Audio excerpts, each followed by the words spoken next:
déjà mis sur la voie en traitant de divers aspects de la géopolitique de l'énergie. Monsieur le ministre Nidal Oulfel nous a déjà mis sur la voie par les éléments qu'il a présentés dans son discours, et les experts que nous avons réunis sur ce panel ce matin nous feront avancer encore plus loin dans la complexité des enjeux mais aussi nous donneront un certain nombre de perspectives. Monsieur Olivier Appert, de l'IFRI, devait d'ailleurs être parmi nous aujourd'hui, écrivait à l'ouverture d'un article publié en 2019, je cite, depuis un siècle, l'accès à l'énergie fait l'objet de conflits géopolitiques entre États. Dans le contexte de la transition énergétique, ces conflits persisteront. Mais de nouveaux acteurs non étatiques joueront également un rôle croissant. Enfin, l'accès aux métaux critiques et aux technologies indispensables pour permettre cette transition introduit une nouvelle dimension de la géopolitique de l'énergie. Fin de citation. De son côté, M. André Giraud, ministre de l'Énergie pendant le choc pétrolier de 1979, disait souvent, je le cite, « Le pétrole est une matière première à fort contenu diplomatique et militaire, avec une valeur fiscale indéniable et, accessoirement, un pouvoir calorifique. Ce qui vaut pour le pétrole vaut pour le gaz, mais aussi pour les technologies de la transition énergétique. » Fin de citation. Facteur déterminant pour le développement, l'énergie a toujours mobilisé les acteurs étatiques, notamment pour en sécuriser les sources d'approvisionnement. Ces enjeux d'offres et de demande continueront à occuper le centre des intérêts des États.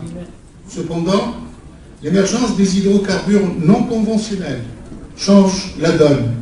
Les États-Unis sont devenus aujourd'hui les premiers producteurs mondiaux de produits pétroliers et ont pu retrouver leur indépendance énergétique totale pour la première fois depuis 1952.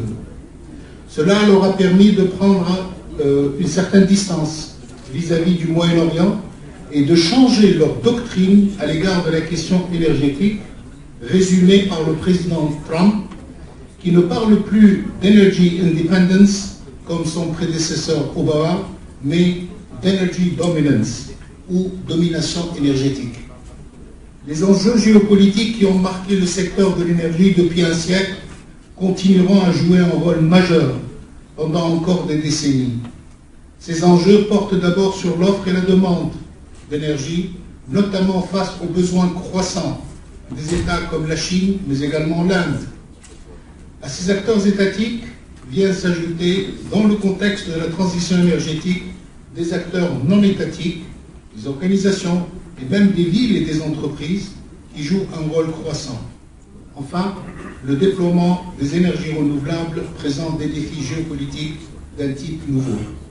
En effet, ce nouveau type d'énergie nécessite la mobilisation de ressources importantes, de métaux rares mais incontournables, et la maîtrise de certaines technologies. Si 64% du cobalt consommé dans le monde est produit en République démocratique du Congo, les entreprises chinoises contrôlent la moitié de la production de ce pays et 52% du cobalt est raffiné en Chine. Je voulais contribuer par ces quelques éléments brefs et quelque peu disparates, mais le rayonnement solaire est plus important dans les pays sahéliens. L'Afrique du Nord présente des capacités de raffinage plus importantes que ses voisins d'Afrique subsaharienne et connaît moins de déperdition d'énergie globalement. L'Algérie, la Libye et l'Égypte font partie des 5 plus importants producteurs de pétrole et de gaz du continent africain. Mais leur capacité à exporter des hydrocarbures se réduit petit à petit en fonction de la demande intérieure. Alors, quelques mots sur l'Afrique du Nord et l'approvisionnement de l'Europe. Beaucoup a été dit dans la séance d'ouverture, mais je voudrais surtout souligner que l'Afrique du Nord, généralement, n'est pas actuellement une zone stratégique pour la sécurité des approvisionnements d'énergie de l'Union européenne. les pays d'Afrique du Nord ne sont pas en mesure de peser réellement, lourdement en tous les cas, sur la stratégie d'approvisionnement énergétique globale de l'Union européenne. Il y a, comme vous le savez, de nombreux et différents partenaires dans le monde entier. Une baisse des approvisionnements de l'Europe pourrait être rapidement compensée par d'autres fournisseurs, par plusieurs fournisseurs. Les approvisionnements combinés de la Libye, l'Algérie et l'Égypte, les principaux producteurs, ne représenteraient au total que 10% des importations de pétrole brut et moins de 9% des fournitures de gaz à l'Union européenne. A l'inverse, l'Algérie, la Libye et l'Égypte dépendent en grande partie de cette demande pour leurs exportations d'hydrocarbures. L'Union européenne absorbait avant l'actuelle crise les 2/3 des exportations de gaz et la moitié des exportations de pétrole brut de l'Algérie, les 2/3 des exportations de pétrole et de gaz de la Libye et environ 1/4 des exportations de pétrole et de gaz de l'Égypte. L'engagement de l'Union européenne à atteindre la neutralité climatique à l'horizon 2050 et les récentes annonces de majors européennes d'atteindre la neutralité carbone d'ici une vingtaine d'années pourraient impacter ces pays, bien entendu. La lutte engagée contre le changement climatique et l'abandon programmé des combustibles fossiles, notamment par l'Union européenne, pourrait signifier qu'une grande partie du pétrole de ces pays pourrait rester inexploitée. Les Africains doivent désormais mettre en place de vrais projets de développement économique et social dans leur territoire. C'est peut-être l'opportunité à saisir à jamais pour les futures générations africaines. Les recommandations pour la transition énergétique en Afrique du Nord, quelques recommandations générales. Elles s'articulent autour des questions suivantes.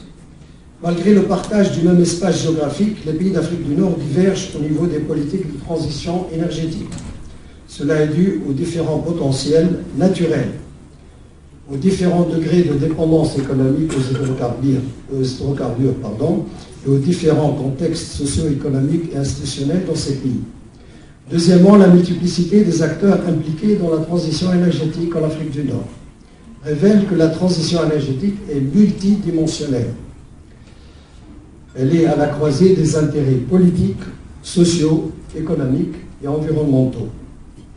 Troisièmement, malgré certaines différences, l'architecture institutionnelle de la transition énergétique dans ces pays repose surtout sur le monopole de l'État, qui domine par ses différents organes la chaîne de valeur du secteur de l'énergie.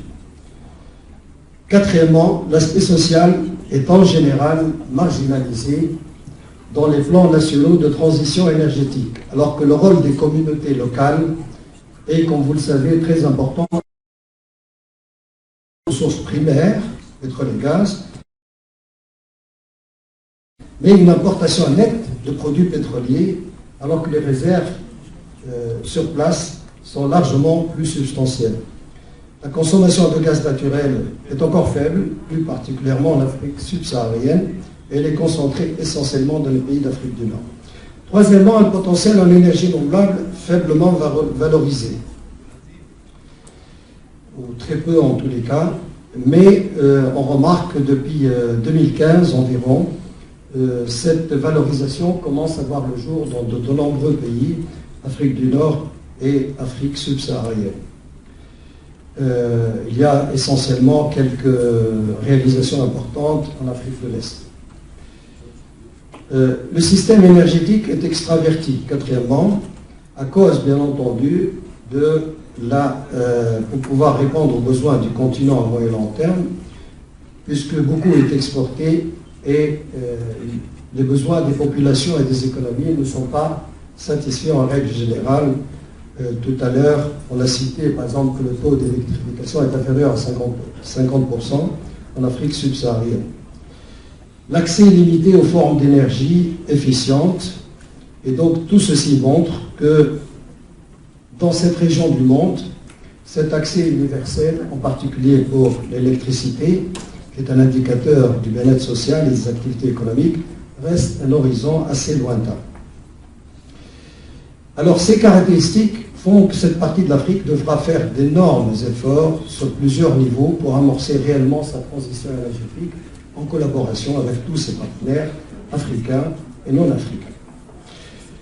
la position récente des dirigeants subsahariens, qui date, je crois, du mois de novembre dernier, les ministres se sont réunis en marge d'une grande réunion pétrolière subsaharienne et ont essentiellement souligné les points suivants. La transition énergétique entraînera une augmentation de la demande en minéraux critiques, dont une majorité proviendra d'Afrique. Hatem l'a dit tout à l'heure. Afin de bénéficier de ce boom, la transformation et la valorisation de ces minéraux doivent se faire en particulier en Afrique, pas en dehors de l'Afrique. L'Afrique ne peut pas se développer sans l'exploitation de pétrole et de gaz. Elle en a encore besoin. Car ces revenus sont nécessaires pour générer des fonds pour l'investissement, en particulier à l'énergie verte, qui connaît maintenant pas mal de projets, en particulier en Afrique du Nord. Bien que les émissions en Afrique soient faibles, le continent supporte inévitablement le poids du changement climatique. L'Afrique continuera à exploiter son pétrole et son gaz en utilisant des technologies pour réduire ses émissions. Elle a besoin, comme je l'ai dit, de pétrole et de gaz, mais elle envisage, selon ses dirigeants, de réduire les émissions par des technologies appropriées et augmenter la capture du carbone. 4. Le marché international du pétrole et du gaz africain diminuera à mesure que le monde tend vers la décarbonisation. Il est donc important pour le continent de développer des marchés domestiques. Enfin, compte tenu de la baisse du financement des nouveaux projets pétroliers et gaziers et du financement incertain et souvent conditionné des projets d'énergie renouvelable, il est impératif que ces pays africains s'unissent pour trouver d'autres sources de financement. Donc, il y a un véritable problème de financement qui doit être pris en charge. Je termine par les principales conclusions et recommandations. Je vois que c'est ensuite ça montre. Premièrement, la transition énergétique doit être juste pour l'Afrique. Il faut qu'elle soit juste. Ça a été dit sous différentes formes tout à l'heure. Et ne pas se traduire par une monopolisation des richesses énergétiques du continent. Plutôt par des partenariats élargis et gagnant-gagnant. L'Union européenne doit développer des politiques qui favorisent le développement des pays et des régions dans lesquelles elle intervient et ne pas hypothéquer leurs chances de sortir de leur dépendance actuelle. Deuxièmement, le modèle de développement énergétique doit rompre avec la dépendance économique que les pays africains ont actuellement vis-à-vis des ressources naturelles et doit développer des stratégies de diversification très larges qui créent des emplois stables et des activités à valeur ajoutée durable. La transition énergétique doit assurer la sécurité de l'approvisionnement en énergie pour tous les pays concernés, mais surtout permettre aux pays disposant de ressources d'énergie de garder toutes leurs chances de développement. Quatrièmement, la transition énergétique doit être progressive et adaptée à la réalité de chaque pays parce qu'elle est sensible à la situation en Afrique, encourageant l'utilisation des énergies renouvelables et des énergies peu carbonées et soutenant toute initiative pour favoriser leur adoption. Enfin, je termine, le rôle de l'Afrique dans la transition énergétique mondiale est très important. Compte tenu de tous ces éléments que j'ai cités, la transition énergétique en Afrique doit être pour tous les pays, quel que soit leur niveau actuel, respectueuse des normes de qualité environnementale et surtout des droits fondamentaux au développement des peuples de ce continent. Merci de votre attention.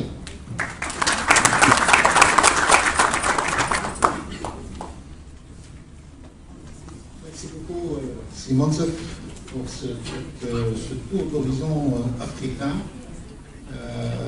et qui nous permet maintenant un peu de focaliser sur une autre région qui est tout aussi importante pour nous, la Méditerranée.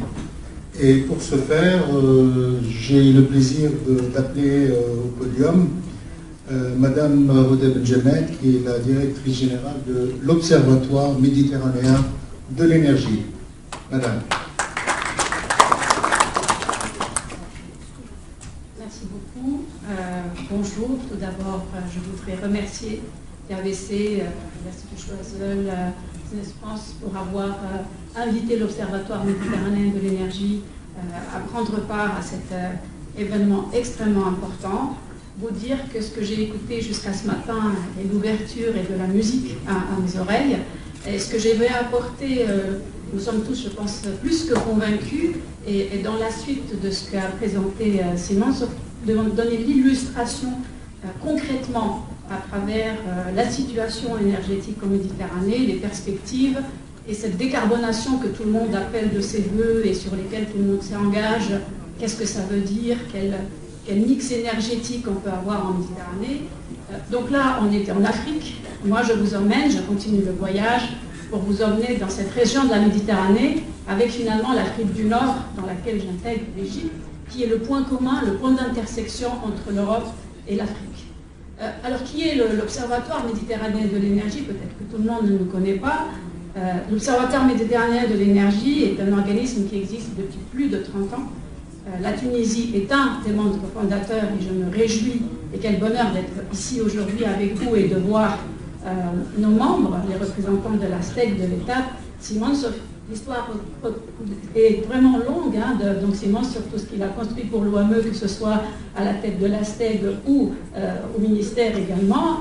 Sirchid, qu'on a eu donc, dans le board, dans la STEG, tous les représentants Sirlil avec qui on a eu une coopération en tant qu'étape, mais avec qui on a signé un accord de coopération pour le ministère. Nous avons une table où il y a mon président d'honneur, c'est Arabi, et qui a aussi beaucoup œuvré. Donc c'est Asdin, voilà. Donc là, il y a la famille OME ici aujourd'hui. Et l'OME, c'est quoi? C'est une association qui regroupe les entreprises énergétiques en Méditerranée. Depuis plus de 30 ans, on œuvre, notre travail à plein temps, c'est l'énergie en Méditerranée. Qu'est-ce qui se passe? Comment faire pour promouvoir la coopération et pourquoi? Donc on a toujours essayé, c'est pour ça qu'on s'appelait Observatoire, mais on ne s'appelle plus Observatoire depuis décembre, on s'appelle l'Organisation méditerranéenne pour l'énergie et le climat. Aujourd'hui, je ne le projette pas parce qu'on est dans le processus administratif en France de faire le nécessaire, changer le logo, etc. Mais notre travail, on est convaincu que la Méditerranée a intérêt à travailler ensemble, donc de porter la voix sur qu'est-ce qu'il faut faire pour promouvoir cette coopération. Et aujourd'hui, ça fait depuis plusieurs années, bien évidemment, qu'on se positionne comme l'acteur de la transition énergétique. On voudrait que cette transition énergétique réussisse parce qu'on n'a pas d'autre choix, et on voudrait que cette transition soit juste. Donc l'OME porte la voix, bouscule pour que la transition énergétique soit juste pour l'ensemble des pays méditerranéens. Et donc là, je vous illustre, donc tous les 2 ans, maintenant tous les ans, on produit une publication qui s'appelle Mediterranean Energy Perspective, dans laquelle donc, on analyse, on présente où on en est, et puis on produit des scénarios. Et ces scénarios, ce n'est pas le point de vue de l'industrie énergétique. C'est des scénarios qui veulent être indépendants, neutres.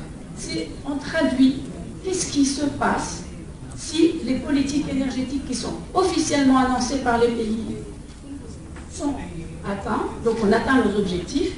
Et puis bien évidemment, depuis quelques années maintenant, on s'intéresse à cette décarbonation et on dit comment pourrait être un scénario de décarbonation à l'horizon 2050 en Méditerranée. Donc pour l'OME, le business as usual, c'est aujourd'hui on a un cadre qui s'appelle les NDC, donc les pays l'ensemble des pays de la Méditerranée se sont engagés dans l'accord de l'accord de Paris pour un certain nombre d'objectifs. La partie inconditionnelle, c'est ce qu'ils vont réaliser, quel que soit le scénario, c'est-à-dire même s'il n'y a pas de financement supplémentaire, etc., c'est l'engagement qui est pris par les pays. Donc nous, on considère que ça, c'est le laisser-faire, quoi qu'il arrive. Ensuite, l'alternative, c'est quid d'une décarbonation de la Méditerranée. Je pointe vers... Alors, donc, les 2 scénarios, je les ai présentés.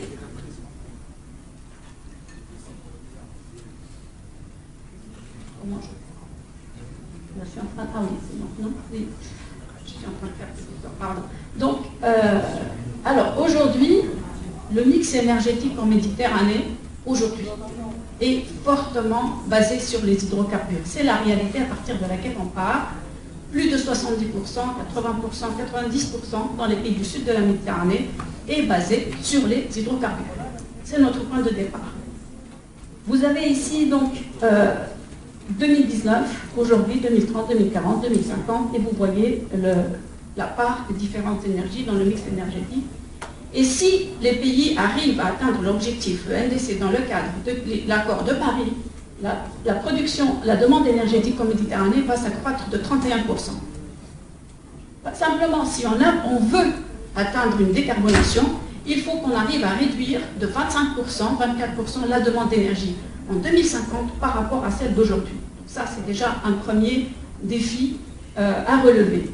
Vous voyez les différentes couleurs, mauvaises ou bonnes nouvelles, qu'on le veuille ou pas, que ça nous plaise ou pas, et bien les hydrocarbures seront encore là, même dans un scénario de décarbonation. Et encore une fois, ce n'est pas une position de lobby, c'est une position simplement d'analyse, de partir de la situation d'aujourd'hui, qu'est-ce qui est en train de se faire et comment on peut arriver à une décarbonation aujourd'hui.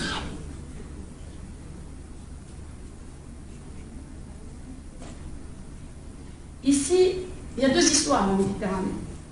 Deux histoires qui s'écrivent et qui sont complètement différentes. Parce que je vous montre qu'il y a un accroissement de la demande, et cet accroissement de la demande, entre aujourd'hui et l'avenir, elle sera exclusivement tirée par le sud de la Méditerranée. Le nord, en nord de la Méditerranée, on a déjà mis en place depuis plusieurs années des politiques d'efficacité énergétique, plus de diversification, et en plus de ça, une population qui stagne et qui est même appelée à diminuer.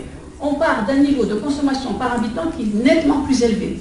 Donc on part d'un système qui est plutôt mature et des conditions plutôt plus ou moins favorables, je dirais, confortables. Sud de la Méditerranée, plus de 130 millions d'habitants entre aujourd'hui et 2050 qui vont arriver. On part, comme je disais, d'un niveau de consommation par énergie nettement plus faible, consommation d'électricité nettement plus faible, donc on a besoin de nourrir, et l'énergie est au cœur du développement économique, et une croissance économique qui va être beaucoup plus forte du sud de la Méditerranée. Donc cet accroissement de la demande, il va se faire là-bas. Et l'enjeu pour réduire, pour arriver à cette décarbonation, il se fait plutôt encore plus pesant, entre guillemets, pour les pays du sud de la Méditerranée que pour les pays du nord de la Méditerranée, parce qu'ils sont, encore une fois, ils ont pris une longueur d'avance.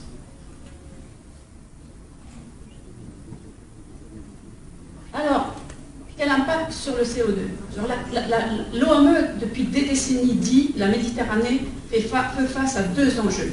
La sécurité énergétique, pour nous, ça a été toujours haut et fort. Ce n'est pas une découverte aujourd'hui parce qu'il y a eu la crise qu'on connaît aujourd'hui. Ça a été toujours le problème énorme. Le changement climatique également, parce que la Méditerranée a toujours été pointée comme le hotspot. Donc il fallait de toute façon faire quelque chose. Et on a toujours, dans les analyses, démontré qu'en fait, il n'y a pas de contradiction entre travailler pour le climat et travailler pour la sécurité énergétique dans le contexte méditerranéen. Les deux vont de pair.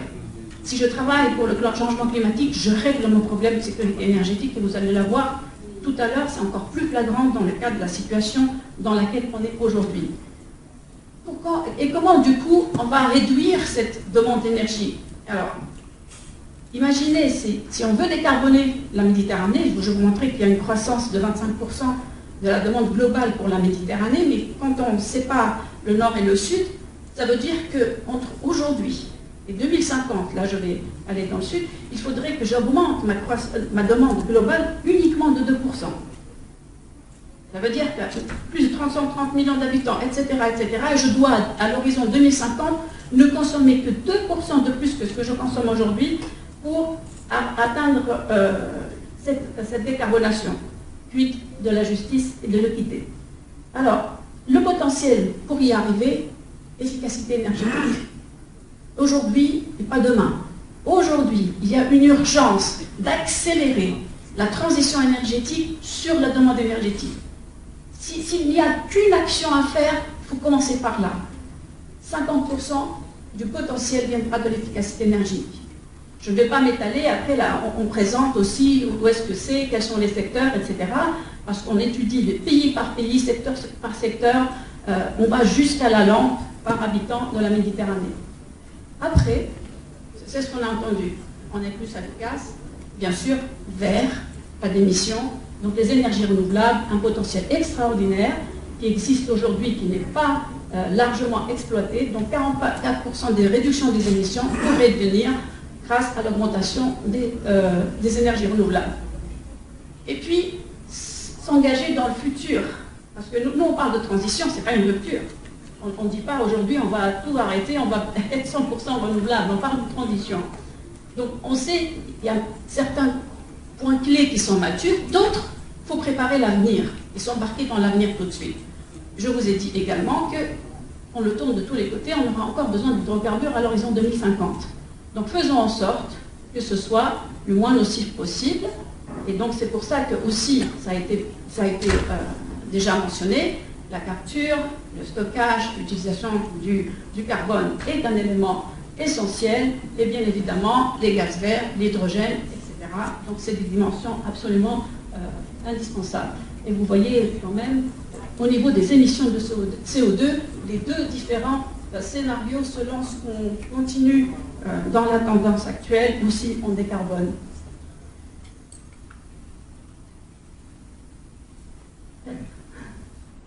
Alors je saute, parce que là c'est ce que je vous ai expliqué, pour ne pas prendre beaucoup de temps. Donc par secteur, bien évidemment, il y a ce qu'on appelle les hard to abate sectors, donc les secteurs des transports, etc., sur lesquels il faut travailler. Ça a été dit par Simon Society ce matin aussi, la transition, ça veut dire électrifier des économies. Donc le secteur électrique va jouer un rôle fondamental. Dans un scénario business as usual, de toute façon, dans les pays du sud de la Méditerranée, il jouera un rôle fondamental parce qu'on s'attend à de la demande électrique et de la production qui va tripler d'ici à l'horizon 2050.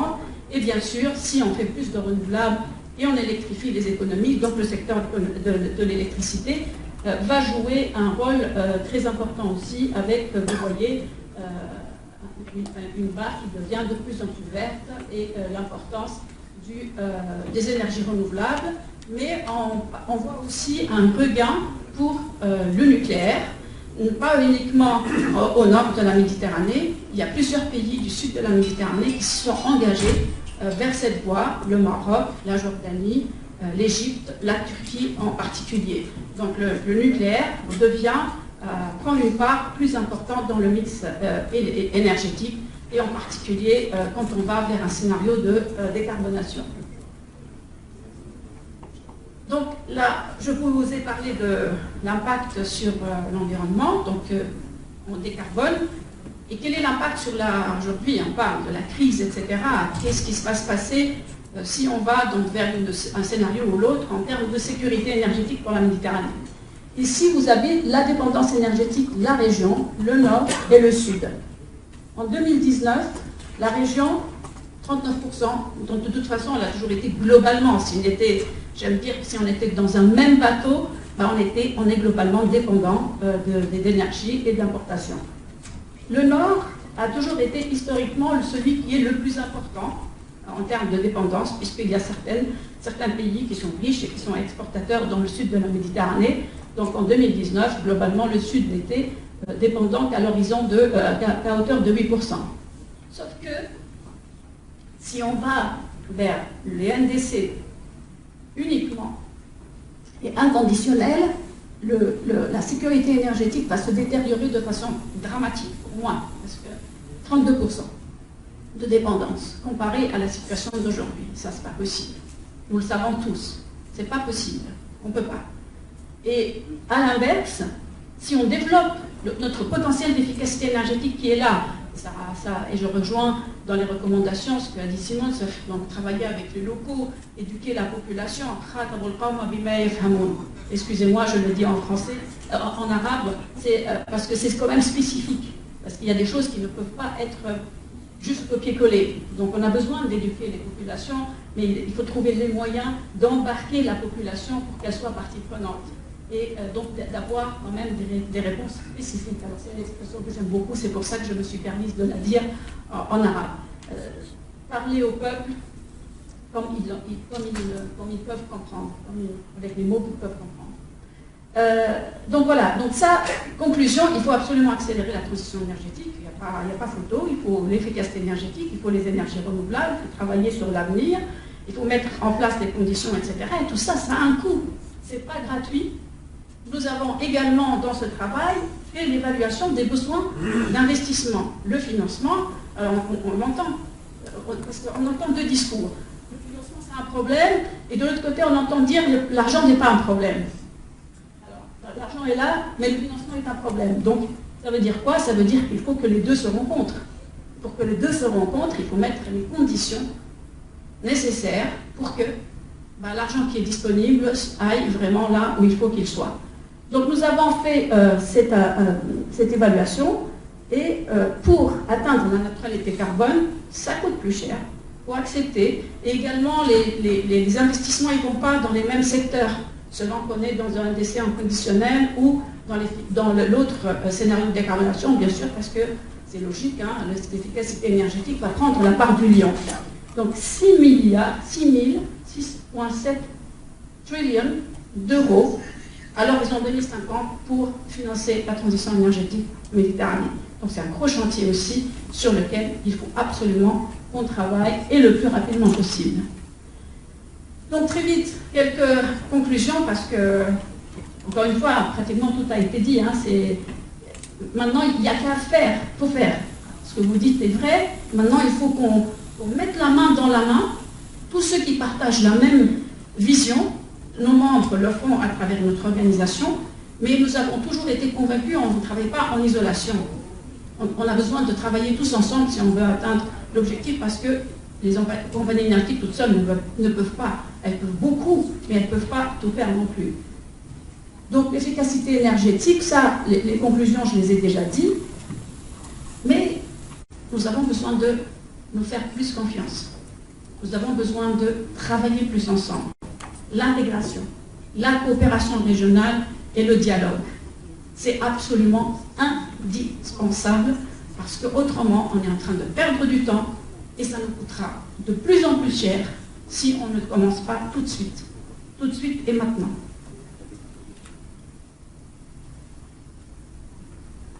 Alors, j'ai rajouté un slide en français quand même, parce que, pour dire que Méditerranée.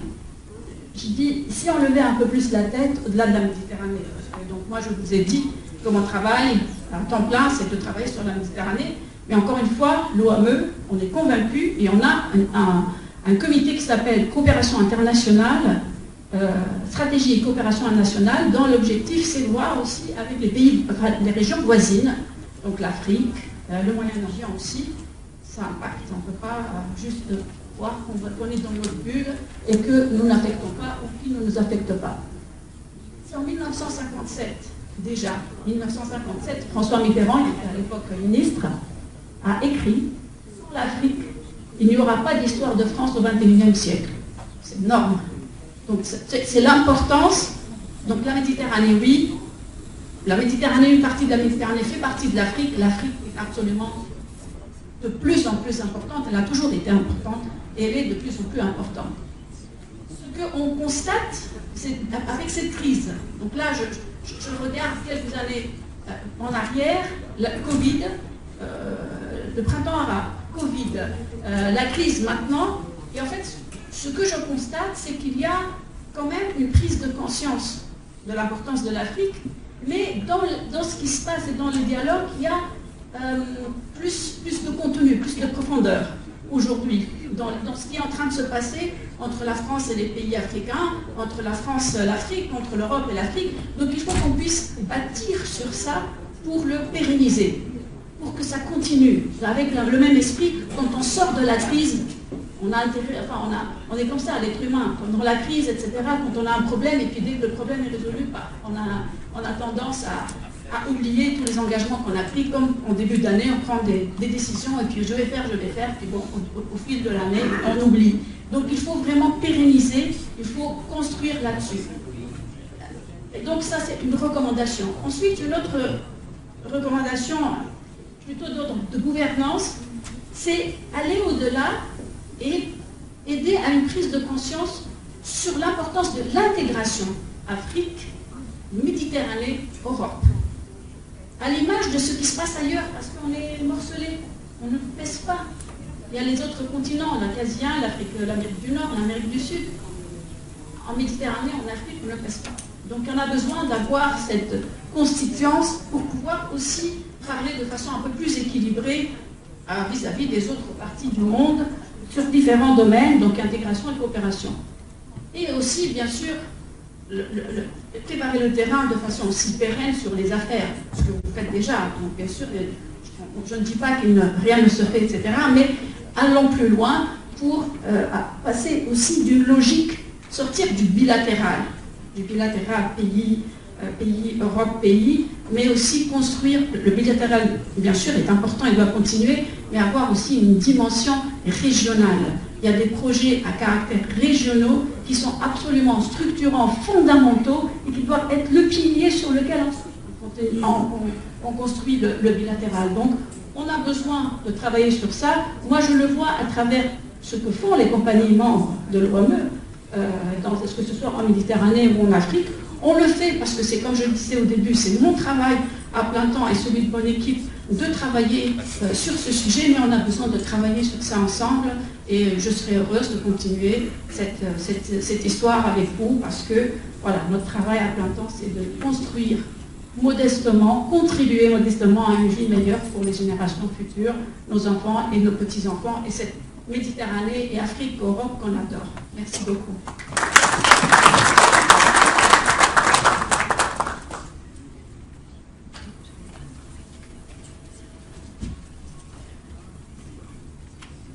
Merci beaucoup pour ce véritable plaidoyer pour la coopération du monde méditerranéen, l'intégration, des mots qui sont hyper importants. Et on va maintenant, comme vous l'avez dit, continuer le voyage, mais nous allons lever un tout petit peu le voile sur un autre pan, un autre aspect de cette coopération qui est la recherche.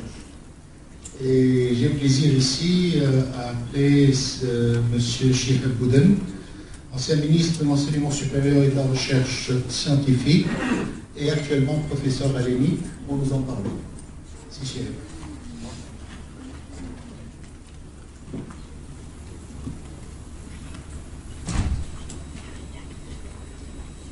Bonjour, je suis honoré d'être parmi vous aujourd'hui pour parler, tel que Serhat l'a mentionné, de l'enseignement supérieur et de l'ouverture de l'enseignement supérieur sur l'Afrique et du potentiel qu'on peut avoir de cette ouverture sur l'Afrique. Alors, je vais peut-être commencer par quelques chiffres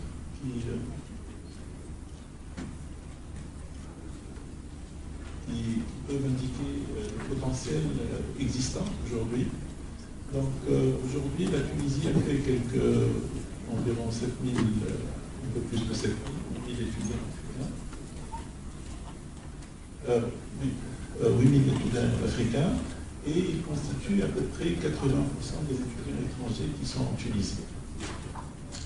La plupart de ces étudiants sont des étudiants africains subsahariens, qui viennent de différents pays africains pour étudier en Tunisie dans les différents cycles de l'enseignement supérieur, donc licence, master, cycle d'ingénieur, ou même doctorat.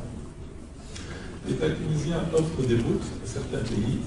Alors, ces bourses peuvent être, le nombre de bourses peut être important pour certains pays, il est moins important pour d'autres. Donc là, c'est des accords bilatéraux qui sont censés évoluer avec le temps, qui sont en train d'évoluer aussi. La Tunisie est très ouverte pour des étudiants africains et on a ouvert un centre de concours pour l'accès aux écoles d'ingénieurs, les écoles d'ingénieurs tunisiennes. Donc, nous avons un centre de concours à Nouakchott en Mauritanie. Et nous souhaitons développer ce réseau de centres de concours pour d'autres pays africains pour accueillir des étudiants qui souhaitent venir effectuer leurs études en Tunisie, leurs études d'ingénieur en Tunisie. Et évidemment, nous avons des actions de recherche avec des pays africains. Donc le ministère de l'Enseignement supérieur a mis en place d'abord des accords de coopération bilatérale avec certains pays qui permettent le financement d'actions de recherche et d'échanges d'étudiants au niveau du master, du doctorat et du postdoc pour effectuer des actions de recherche conjointes entre les pays. Donc en l'occurrence, nous avons le Maroc, l'Algérie, l'Égypte, l'Afrique du Sud, essentiellement. Évidemment, ces accords sont souvent très actifs souvent moins actifs à cause de financement ou de disponibilité de financement.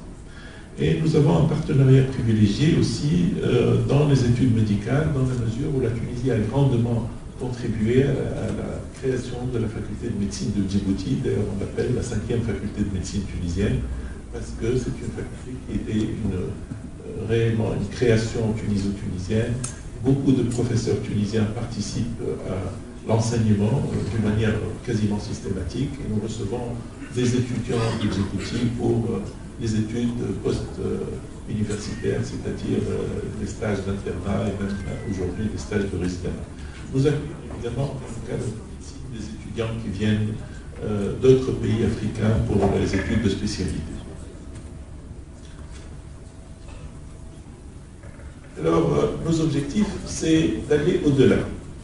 Aller au-delà parce que nous souhaitons que l'université tunisienne accueille environ 30 000 étudiants étrangers. Alors, ce chiffre 30 000, pourquoi? Parce que nous sommes sur un train d'aller vers une accréditation internationale de toutes nos formations universitaires. Et évidemment, les critères, entre autres, d'accréditation exigent qu'il y ait au moins 10% d'étudiants étrangers. Donc, la Tunisie est invitée à avoir 10% d'étudiants étrangers. Et évidemment, la place est très ouverte et tout à fait disponible pour les étudiants africains. Mais nous avons une capacité qui dépasse cela, parce que l'université tunisienne a été conçue pour accueillir quelques 450 000 étudiants. Aujourd'hui, nous sommes à moins que 300 000. Nous sommes à peu près à 250 000 étudiants, 260 000 étudiants selon les années. Et donc, on a le potentiel d'accueillir davantage, plus que les 30 000 exigés par l'accréditation. Et nous sommes tout à fait ouverts à ouvrir ces places pour des étudiants qui viennent d'Afrique. Évidemment, nous sommes intéressés par monter des doubles diplômes. On a commencé à le faire. On le fait avec la Mauritanie aujourd'hui, avec l'école polytechnique de Nouakchott. Nous avons des doubles diplômes. On accueille des étudiants dans un cursus de double diplôme d'ingénieur. Et nous souhaitons monter des formations de double diplôme aussi avec d'autres pays africains avec lesquels on collabore, comme Sénégal, Rwanda, où il y a beaucoup d'enseignants tunisiens qui vont donner pour le moment des formations, mais il n'y a pas encore concrètement de création de diplômes spécifiques. Et évidemment, nous souhaitons monter des actions de recherche thématiques, des actions de recherche financées soit dans le cadre des accords bilatéraux, soit dans le cadre d'accords internationaux, parce que la Tunisie est aujourd'hui partenaire associé du programme Horizon Europe. Elle a été déjà associée au programme Horizon 2020, et cela nous permet d'être coordinateurs de projets de recherche. Certains programmes de recherche dans le cadre d'Horizon Europe sont dédiés pour l'Afrique. Alors au jour d'aujourd'hui, ce sont essentiellement des laboratoires européens qui invitent les institutions africaines à venir participer sur des thématiques qui sont souvent des thématiques qui intéressent essentiellement le laboratoire européen. Notre souhait, c'est d'aller vers les financements Horizon Europe avec des thématiques qui intéressent les pays africains. Donc ce sont des appels ouverts aux pays africains. Évidemment, la plupart des pays africains ne peuvent pas être initiateurs de projets dans ce cadre-là. La Tunisie peut l'être. Et donc, ensemble, avec les pays africains, on peut aller pour créer des consortiums et répondre à ces appels européens, chercher les financements européens pour développer des actions spécifiques qui concernent l'Europe, qui concernent l'Afrique, avec des financements européens. Bien sûr, avec un partenariat de laboratoires européens qui peuvent se joindre à nous, parce que c'est des consortiums qui doivent être des consortiums multi-pays.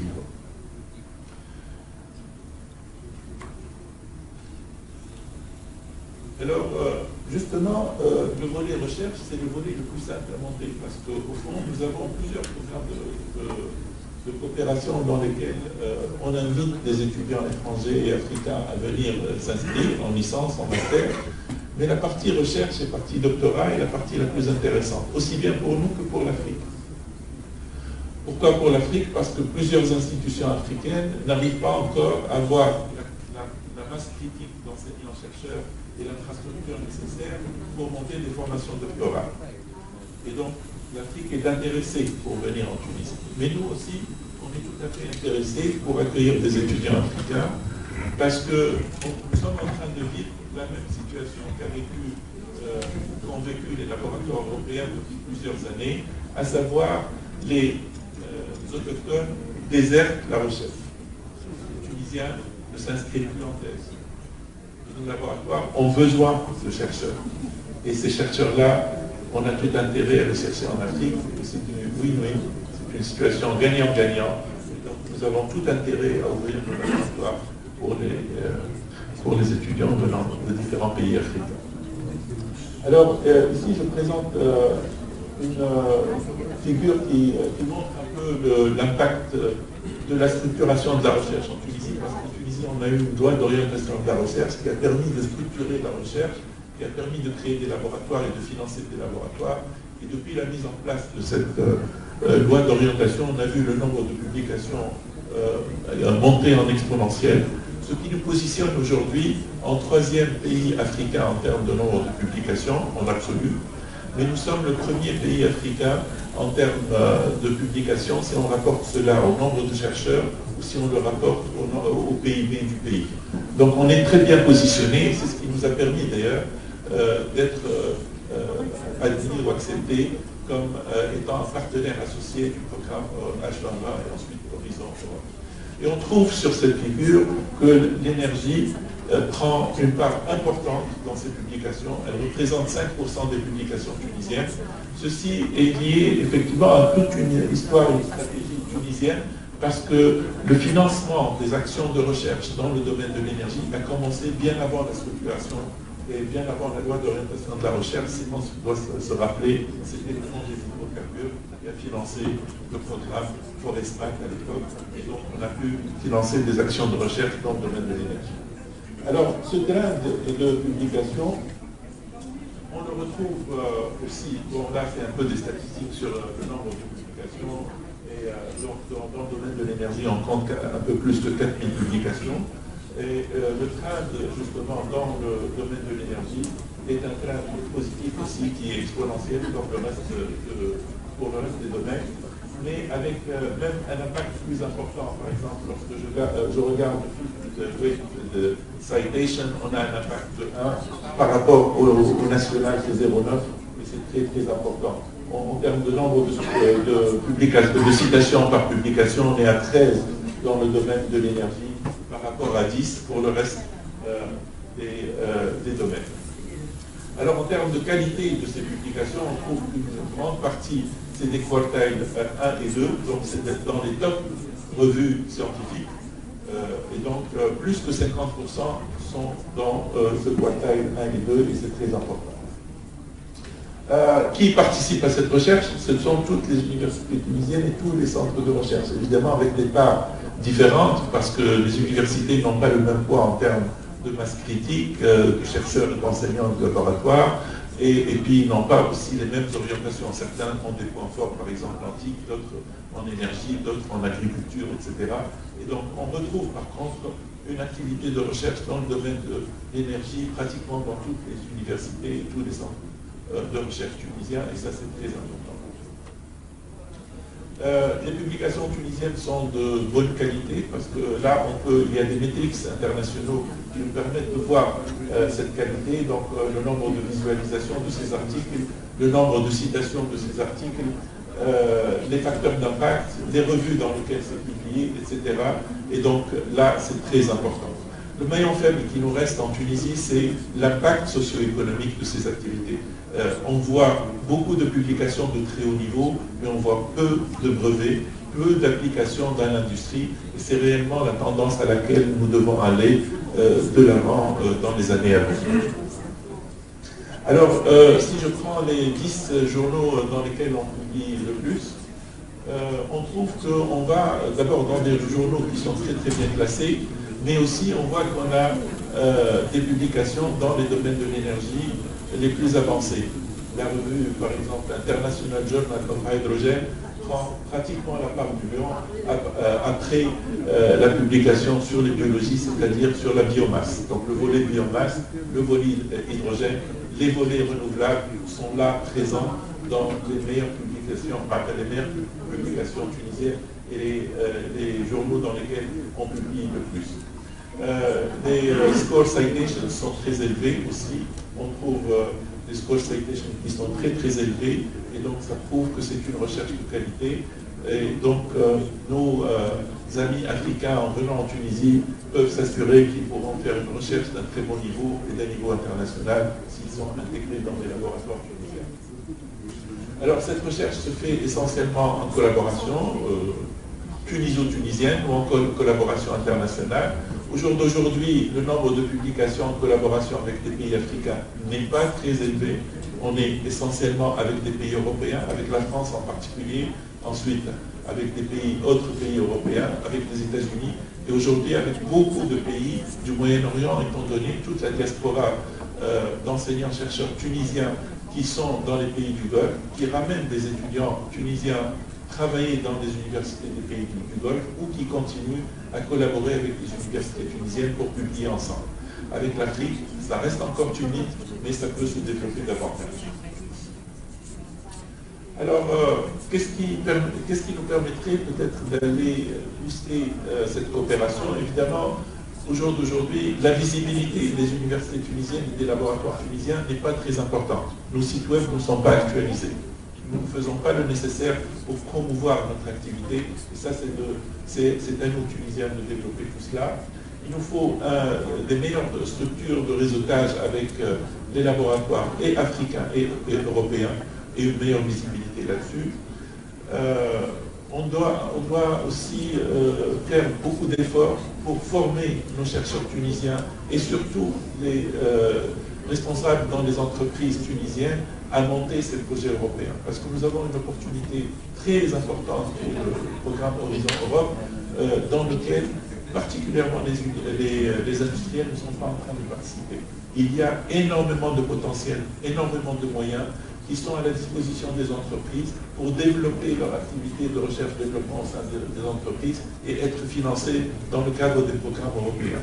Les entreprises tunisiennes restent encore très timides en termes de propositions et en termes d'activité dans ce cadre-là. Et souvent, ils n'ont pas l'accès à l'information à temps. Et donc, il va falloir créer aussi des clusters tuniso-tunisiens pour disséminer l'information et montrer aux entreprises quels sont les appels à venir, parce que ce sont des projets qui se préparent longtemps à l'avance. Le côté valorisation dont j'ai parlé.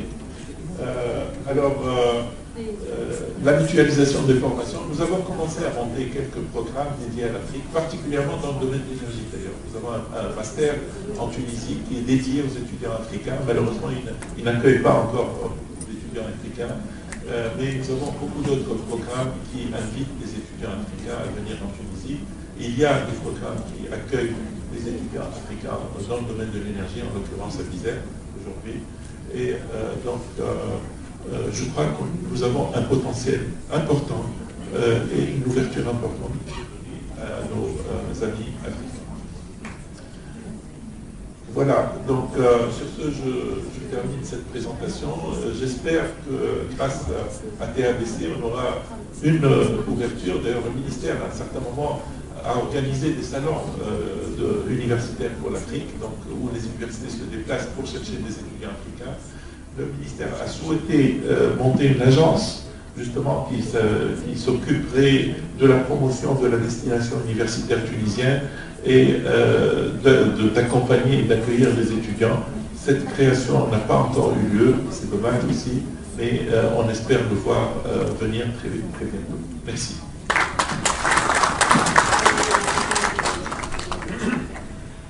Merci, Monsieur le Ministre. Même si le temps nous bouscule, nous allons continuer un peu notre voyage et continuer dans la recherche et l'innovation en parlant de l'énergie, de l'hydrogène. Et pour ça, j'appelle Monsieur Paul Duquesne pour nous parler de ce vecteur innovant. Merci beaucoup. Je remercie les organisateurs de m'avoir invité. Alors, j'ai une présentation avec des cartes, parce qu'on parle de géopolitique, donc géopolitique veut dire carte. Je suis Paul Duquet, je travaille au CEA, donc l'organisme de recherche, mais je suis en même temps président du programme de collaboration sur l'hydrogène de l'Agence internationale de l'énergie, l'AIE, qui est un organisme bien connu sur la transition énergétique. Et donc, voilà. Alors,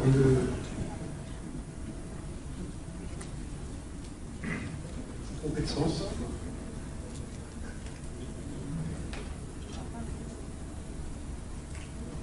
Voilà. Donc, juste pour rappeler que donc on va se focaliser cette fois-ci sur l'hydrogène uniquement.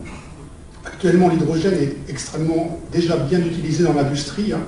À peu près 100 millions de tonnes qui sont produites pour des usages essentiellement raffinerie, ammoniac et méthanol principalement. Donc c'est produit à partir d'énergie fossile actuellement.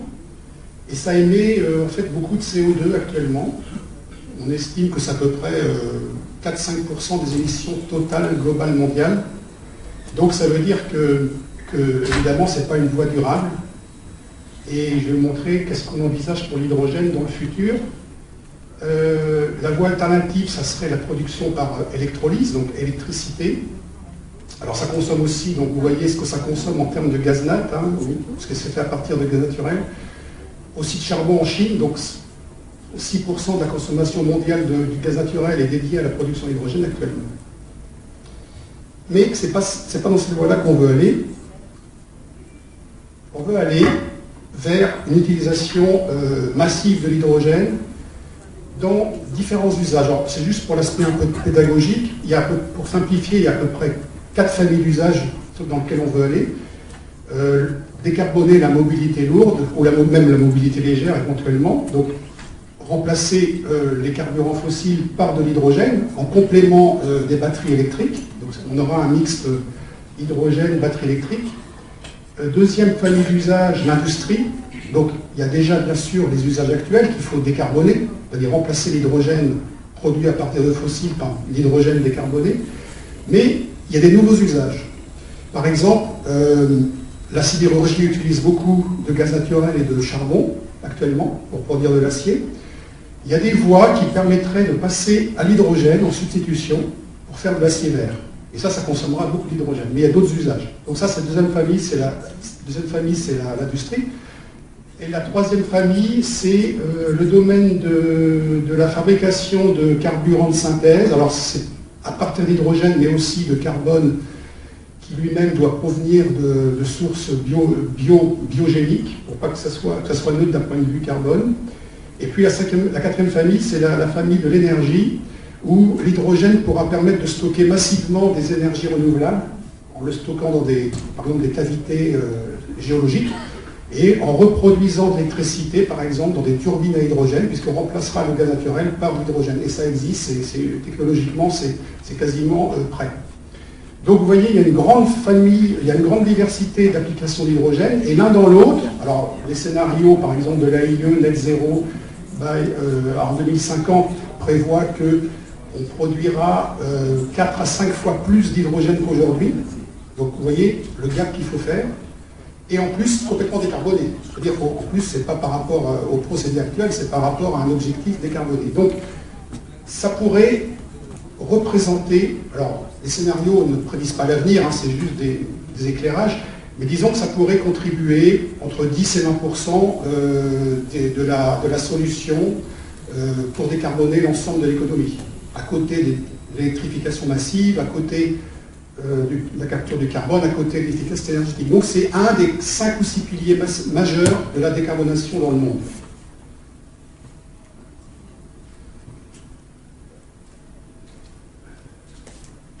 Et donc géographiquement, voilà, donc ça dépend de la croissance économique, mais les grands centres consommateurs seront en Europe, alors en Chine, énormément en Chine, en Amérique du Nord, et puis bien sûr dans les autres continents, puisque ça va être un vecteur aussi de développement économique. Ça, je vais passer. Alors, ce qu'il faut insister, parce qu'on va parler de la géopolitique de l'énergie, c'est le commerce international de l'énergie. Actuellement, le commerce international du pétrole, du gaz, du gaz, du charbon, pardon, c'est à peu près 1500 milliards de dollars par an. Donc ça, c'est pas l'ensemble du business des énergies fossiles, parce que la production et l'usage domestique ne sont pas compris dedans. Hein. La production de pétrole pour l'usage de pétrole aux États-Unis, pour l'usage aux États-Unis, n'est pas comptée dedans. C'est juste ce qui fait l'objet de commerce international. Et dans le futur, dans un scénario net zéro, ça serait remplacé par, d'abord, vous voyez que le commerce, le volume du commerce va diminuer, on ne sera plus dans les mêmes ordres de grandeur. Et deuxièmement, on en a déjà parlé ce matin, mais la moitié sera dédiée aux matériaux critiques dont on a besoin pour la transition, c'est-à-dire le cuivre, le lithium, le cobalt, le chrome, etc. Mais vous voyez aussi que 35% pourraient être dédiés au commerce international de l'hydrogène ou de ses dérivés. On a parlé de méthanol, d'ammoniac, etc. Et il restera, de toute façon, une part, même dans le scénario net zéro, comme ça a été dit tout à l'heure, il restera à peu près 20% de commerce de fossiles. Donc ça, c'est pour dire que, voilà. Et il y a beaucoup de choses qui ont été faites depuis 3 ans là-dessus. Moi, j'ai fait une carte pour montrer un petit peu les zones où on peut plutôt, on sera un excédentaire, donc exportateur potentiel, les zones neutres et les zones importateurs. Alors en gros, ce qu'il faut retenir, quelles que soient les différentes agences qui font des scénarios, c'est que les pays importateurs, ceux qui n'auront pas assez de capacité, seront principalement l'Europe et des pays asiatiques, Japon, Corée. États-Unis, Chine, ils ont des potentiels de production très importants, donc ils pourraient, c'est pas exactement ça, mais je veux dire, ils pourraient tout à fait être autosuffisants en hydrogène et dérivés. Et puis les pays exportateurs, il y a quelques grandes zones qui se dessinent. Il y a donc l'Amérique du Sud, bien sûr, l'Australie. Alors là, l'Australie a un potentiel gigantesque d'exportation. L'Afrique, on va y revenir. Et puis le Moyen-Orient. Le Moyen-Orient, ils sont bénis parce qu'ils ont le pétrole, le gaz, le soleil, etc. Et bon, la Russie, je mets entre parenthèses. En Europe, au jour d'aujourd'hui, il y a 2 zones qui sont privilégiées. C'est la péninsule ibérique et la mer du Nord, qui sont potentiellement producteurs massifs d'hydrogène.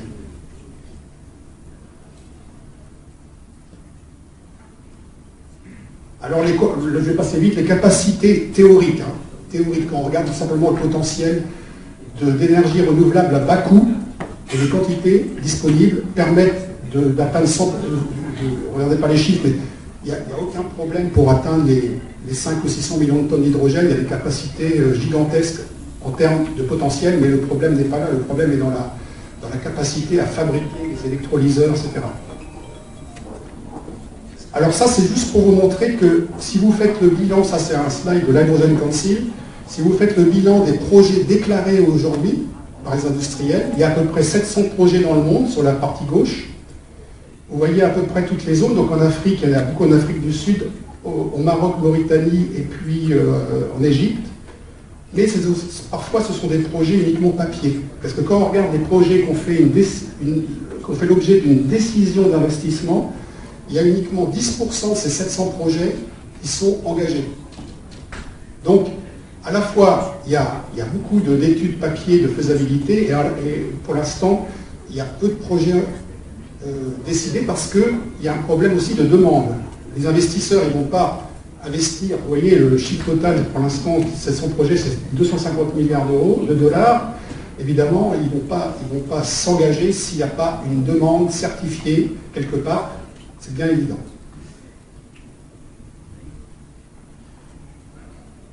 Et juste pour montrer quelques projets parmi ces 700, puisque voilà, j'ai cité 2 projets, la compagnie CWP a des projets de papier énormes en Mauritanie et au Maroc.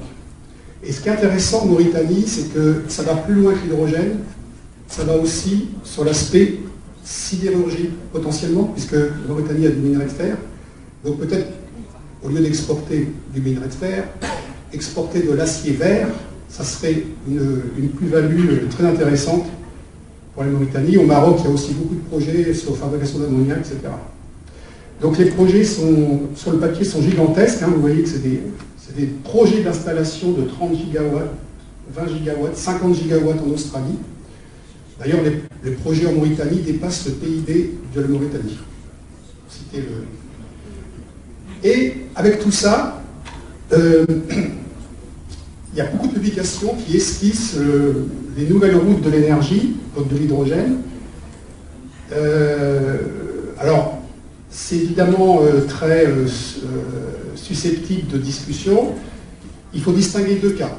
Il faut distinguer le cas où l'hydrogène ou ses dérivés seront transportés par hydrogénoduc, donc tuyau, et le deuxième cas où il sera transporté par transport maritime, bateau. Parce que dans les deux cas, les obstacles sont complètement différents. Autant la voie hydrogénoduc est relativement bien balisée, finalement ne rajoute pas un coût énorme au coût de l'hydrogène délivré, ça il y a beaucoup d'études qui le montrent, autant la voie maritime, elle, est beaucoup plus soumise à des défis techniques et économiques, puisqu'il faut transporter l'hydrogène qui est un gaz léger, ça demande de le transformer d'abord dans un vecteur liquide, et ensuite le récupérer, et tout ça, ça fait perdre énormément d'énergie, même s'il y a beaucoup de projets qui sont annoncés. Donc, les routes qui pourraient se dessiner si ces obstacles étaient levés, ça serait bien sûr dans la plaque européenne, ça serait entre le Maghreb, l'Europe, l'Ukraine, on l'a déjà dit, et l'Europe du Nord. Sinon, les voies maritimes, ça serait entre l'Amérique du Sud, le côté donc vers l'Asie, notamment le Chili est en pointe au niveau stratégique, l'Australie vers, bien sûr, le Japon, la Corée, le Moyen-Orient vers le Japon, la Corée. On pourrait voir ce type de route dessinée. Alors, ce que je dois dire, c'est que depuis 3 ans, il y a énormément d'accords intergouvernementaux qui ont été signés. Alors, les pays qui sont les plus en pointe, il y en a 3 ou 4, c'est l'Allemagne, les Pays-Bas, le Japon, la Corée. Ils sont empressés de signer des tas d'accords avec le Maroc, l'Égypte, la Namibie, l'Afrique du Sud, la Mauritanie, le Chili, le Moyen-Orient, pour établir les prémices du cadre qui permettrait ce commerce international, sachant que l'Allemagne a une stratégie d'importation forte de l'hydrogène à l'horizon 2030-2050. Bon, la France, je dois dire que la France est plutôt absente, puisqu'il n'y a pas encore de diplomatie de l'hydrogène fortement marquée en France. Par contre, alors, au niveau européen, l'Espagne va de l'avant et ça bouge très vite les choses, puisque vous avez peut-être vu qu'il y a au mois de novembre, décembre et au mois de janvier, il y a eu l'annonce de ce pipeline entre Barcelone et Marseille. La semaine dernière, lors de la conférence France-Allemagne, il y a eu l'annonce que ça va être prolongé vers l'Allemagne. Donc en fait, Marseille pourrait devenir un hub hydrogène, et donc moi je vais toujours militer pour ça, et je pense que vis-à-vis de la Méditerranée, ça peut être extrêmement important. Alors, c'est plutôt par pipeline, puisque j'ai dit que le pipeline, même si c'est cher, parce que le pipeline entre Barcelone et Marseille, c'est un pipeline sous la mer, qui coûte 3 ou 4 milliards d'euros, qui serait éventuellement opérationnel en 2030, et qui permettrait d'écouler les futures productions de la péninsule ibérique. Pour la France, mais plus que ça, pour l'Allemagne et les Pays-Bas. Et ça, c'est quelque chose qui était complètement absent de la stratégie française, qui a été décidée au niveau du président, puisque le gouvernement n'était absolument pas au courant. C'était une annonce un peu surprise. Et moi, je trouve que ça va dans le bon sens. Alors, je finis par une étude qui a été faite, qui a été publiée au mois de janvier, par l'Union africaine, la Banque européenne d'investissement et l'Alliance solaire internationale. Alors, c'est focalisé que sur le potentiel solaire. C'est-à-dire qu'il faudrait rajouter une autre étude sur le potentiel éolien et sur le potentiel hydraulique. Et donc, ça montre qu'on pourrait avoir 3 plaques. Alors, la Tunisie n'est pas présente pour l'instant, mais c'est des choses qui peuvent tout à fait bouger. C'est-à-dire, toutes ces études-là sont à mettre à jour tous les ans. Cette étude-là spécifique montre des hubs en Afrique, donc Égypte, Maroc, Mauritanie et puis Afrique du Sud, Namibie, qui pourraient à la fois, bien sûr, produire, vous voyez les quantités ici, des quantités assez importantes d'hydrogène et d'ammoniac, d'acier vert, de méthanol, pour leur développement interne et puis pour l'exportation. Et voilà, donc ça c'est une étude tout à fait récente qui montre le potentiel. Donc je voulais juste finir en disant que la collaboration internationale est extrêmement importante Parce que l'hydrogène va nécessiter un cadre réglementaire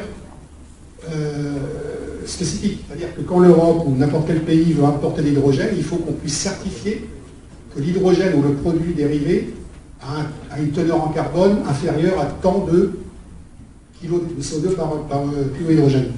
Et ça, c'est pas évident à mettre en place. Il faut une norme, il faut que l'organisation ISO définisse des normes sur le CO2, sur différents critères de développement durable. Il faut des réglementations nationales, il faut des organismes de certification. Donc tout ça, la collaboration internationale est extrêmement importante. Bien sûr, la recherche et l'innovation, on en a parlé tout à l'heure, il faut continuer à améliorer les rendements, etc. Les infrastructures sont clés. Alors, notamment les hydrogénoducs on va commencer à avoir une esquisse Barcelone-Marseille, mais évidemment, Tunisie, Italie, etc., ça sera extrêmement important. Et puis, je dirais également que l'aspect transfert de technologies, on a parlé un petit peu aussi ce matin, va être très important, puisque les capacités qu'on veut développer en Afrique pour le développement d'Afrique et pour l'exportation vont nécessiter des quantités gigantesques d'électrolyseurs, de photovoltaïques, d'éoliens. Et on voit bien que là, il y a une partie de transfert de technologie organisée. Je veux juste signaler qu'au niveau de mon programme de collaboration sur l'hydrogène qui rassemble 25 pays en Amérique du Nord, en Asie, en Océanie, en Europe, le Maroc a décidé début janvier de rejoindre le programme de collaboration. Donc, et pour cela, on va faire une réunion du comité exécutif au mois de juin au Maroc, avec la conférence Power to X. Voilà, et sur ce, je conclue. Merci beaucoup.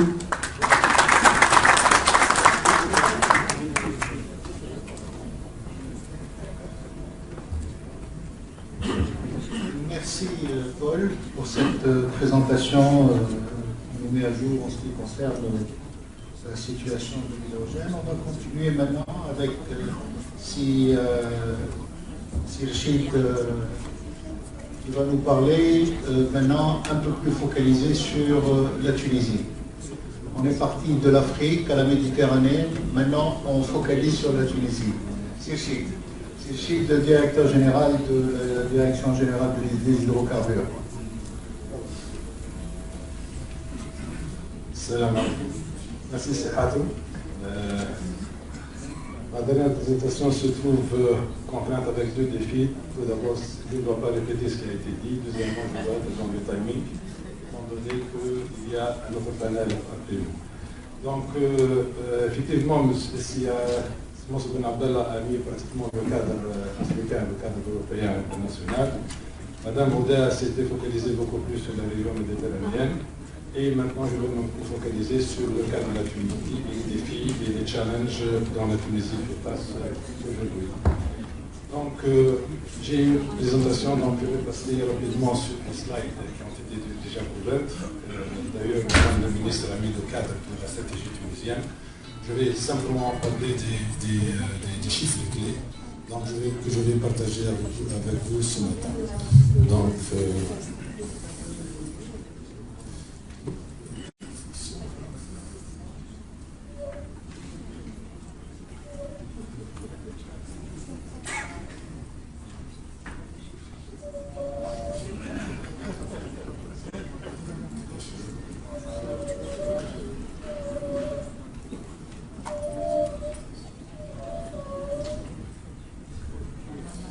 voilà, donc effectivement, ça a été déjà dit, donc sur le plan mondial, donc on est en pleine transition énergétique qui est combinée avec une transition climatique, donc il y a des défis stratégiques et géopolitiques. Sur le plan national, donc notre secteur stratégique et notre secteur de l'énergie, c'est un secteur effectivement stratégique de croissance à peu près de 7% par an, donc un grand défi au point de vue approvisionnement et sécurité énergétique. Encore, c'est la répartition de la demande d'énergie, donc nous sommes pratiquement à égalité entre les fossiles, que ce soit hydrocarbures, produits pétroliers et gaziers. Donc nous sommes d'une dépendance quasi totale en sources fossiles. Et ça, c'est très important pour voir un peu l'aspect dans quelle direction nous sommes en train d'opter pour la stratégie 2035. Donc, vous voyez un peu la problématique du gaz naturel. Pourquoi je mentionne le gaz naturel en particulier? Parce que vous voyez très bien, c'est une infrastructure qui est pratiquement très importante. Donc, on est dépendant du gaz algérien à concurrence de 63%, que ce soit en achat direct ou bien en redevance, étant donné que le pipeline de gaz de l'Algérie et de l'Italie transite par la Tunisie. Donc, il y a une redevance et totalement, nous sommes tributaires du gaz, ou bien nous sommes dépendants du gaz algérien à concurrence de 63%. Le gaz, il va essentiellement pour le secteur électrique qui est à concurrence de 71%. Donc vous voyez un peu l'enchaînement, l'importance du gaz naturel en Tunisie et surtout le modèle énergétique qui a été implanté depuis des années 70 en matière de gaz et pratiquement de production électrique en Tunisie. Elle est dépendante à 71% du gaz naturel. Donc c'est un modèle qui s'est installé, d'où on parle de transition énergétique, comment muter de ce modèle vers un autre modèle beaucoup plus soutenable. Ça, c'est un graphe qui me préoccupe personnellement et tous les dirigeants énergéticiens en Tunisie. Donc si on se projette actuellement, avec on ne voit pas grand-chose en matière de réserve nationale, en matière de production de gaz. Donc on se projette et on se demande comment on va satisfaire la demande d'ici 2028, 30 et au-delà pour effectivement subvenir aux besoins, que ce soit en matière de production électrique ou bien pour les autres usages, c'est-à-dire industrie et autres. Donc c'est un grand défi auquel on est en train de voir quelles sont les possibilités, d'où la nécessité de penser effectivement à l'horizon 2035 et au-delà. Et compte tenu un peu du modèle énergétique qui s'est installé en Tunisie et dans l'inertie, il est très difficile de muter d'un modèle à un autre. Donc la balance, le constat c'est la balance énergétique en déficit structurel contenu. L'indépendance énergétique elle est en régression, les subventions un fardeau pour les finances publiques, les entreprises publiques en situation financière critique. C'est pratiquement un constat alarmant, certes, mais auquel il faut trouver des solutions et surtout des solutions qui sont pratiques pour qu'on puisse, effectivement voir toutes les solutions techniques possibles pour soutenir l'économie nationale. Les défis, les solutions, ce n'est pas associé, donc il faut augmenter bien travailler sur l'attractivité des sociétés internationales capables pour l'exploration pétrolière en Tunisie. Il faut l'intensification de l'exploration pour les hydrocarbures non conventionnels, je vais en parler tout à l'heure un petit peu. La diversification des sources en gaz, nous sommes tributaires de ces ressources, mais il faut multiplier les sources de gaz en Tunisie en matière d'import. Et les études de solutions alternatives telles que les énergies renouvelables, le GNL, etc., dont on a parlé tout à l'heure.